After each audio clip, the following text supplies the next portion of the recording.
But yeah, so I mean, like I said, to be on a bus that actually has a coffee maker and a sink on it and a microwave, and you can actually walk past each other without having like, excuse me. So yeah, man, I mean, there's some differences, but as far as bus travel, this is a million times better than what we travel on with the WWE. I mean, we got stuck here a couple weeks ago when there was the ash storm, and I mean, damn, man, we had a 24-hour bus ride from Zurich to Madrid to catch our plane, and a bus is a kind word for it. It was more like a rent-a-car shuttle.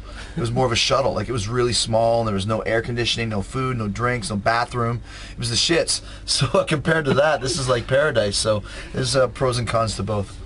Of course. And when you're actually touring with us, have you hung out with the other bands much, the support acts, or are they in awe of you a little bit? We have a pretty good support team here. The Jokers have been with us for years. They used to be called 19th Century. And then Forever Never has also been with us for years. Rennie, their singer, actually did a lot of background vocals on Chasing the Grail, and George, their guitar player, did the cover art and did the art and the inside the booklet and everything. So we've been with those guys. We toured with them probably 6 or 7 times at this point. And on this bus, Halcyon's Way from Atlanta are actually riding with us on this bus. I don't know exactly how that worked out, but so yeah, we kind of hung out with them a little bit more. But we know the guys in the Jokers and Forever Never for a while, so all good guys. So that always works, and it does, worked out very nicely for you. Yeah, and we you know, they're good. We like them, so we hope that we can tour with them more. I'm sure you were obviously in a good mood when you found out the venue had been upgraded because they sold the tickets and the demand was too high. That happened last night in Glasgow too. So we got moved to a bigger venue, sold that one out, and I think tonight we're going to sell out as well. And we've played Rock City a couple times, which is always a great room. But I mean, I guess Fozzie's just outgrown it, which is cool. Yeah, the first time we saw you was at the Barfly in Liverpool, which was this tiny, small room venue. Right. So, and then, but then the second time we went to another place that was bigger though. So it's, you know, it's all kind of, like I said, man, it's cool to be a part of it and seeing this band grow. And I mean, if nobody cared about the band and people weren't coming and records weren't selling, then I'd start to think maybe it's time to start thinking about doing something else. But it's the exact opposite. So you want to put more time into it and do as much as you can when the response and the reaction is there. Of course. And do you ever see Fozzy be in top 40 or top 10? Well, I mean, like I said, it's funny that Broken Soul is on top 40 radio right now. But I don't know. I mean, who's to say? I mean, to me, top 10 is just a number. To me, it's more important of, okay, this record did better than the last one. You know, this record was the first time it ever appeared on the Billboard charts in the States. It was the first time, you know, like I said, we were #1 on AOL, and we're like top 10 on iTunes, top 10 on Amazon.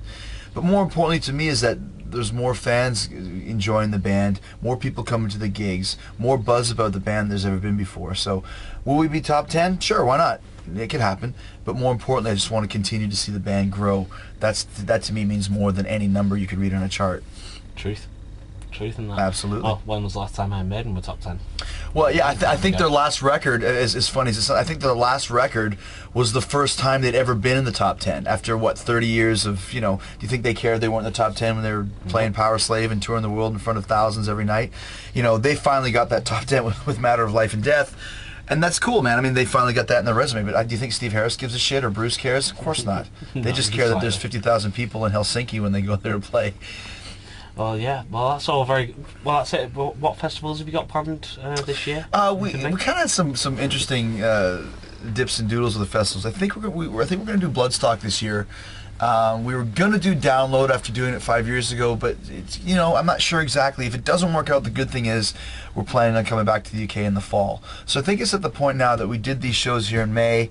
If we do some festivals, it's cool. If we don't, we're just going to come back and save it all for ourselves, like greedy pirates, when we come back here in the fall, like I said. And still realise there's a picture going up of you as a pirate. And that's, like I said, we have no problems doing that. We'll do it the way that Iron Maiden did it. The reason why Maiden made it is because they toured, and kept coming back to places. I mean, our last record company, SPV, on All That Remains, when we came back for our 6th tour of the UK, I remember we were at the Astoria, and finally they sent out a representative after 6 tours of giving us no tour support and no nothing. And the representative was like, "Why are you guys back here again?" I said, because people want to see us, motherfucker. That's why. Get out of here. Go back to your office and sit in there and let us do our job ourselves. So, I mean, people here in this country like us, and then we like them. So we're going to keep coming back until they get sick of us. Very last question on the interview front, and then go take cheesy photos and stuff if that's okay. We're within time. All right. But the one that's a question that I want to ask is basically, with your growth as a band and everything like that, and with the albums getting bigger and bigger and bigger, next album, is there any dates on it or any time, any idea? Well, it'll be a lot quicker than excuse me, a lot quicker than the last one. I mean, like I said, last time it took us 5 years to do this record.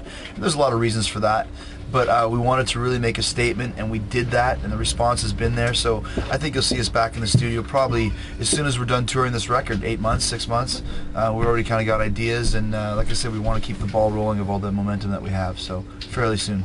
Absolute pleasure, mate. All right, man. Thank you. You guys staying for the show? Yeah, well, we've got tickets, and the whole thing I'm going to ask if this is okay. Tom, what's that? Oh, sure.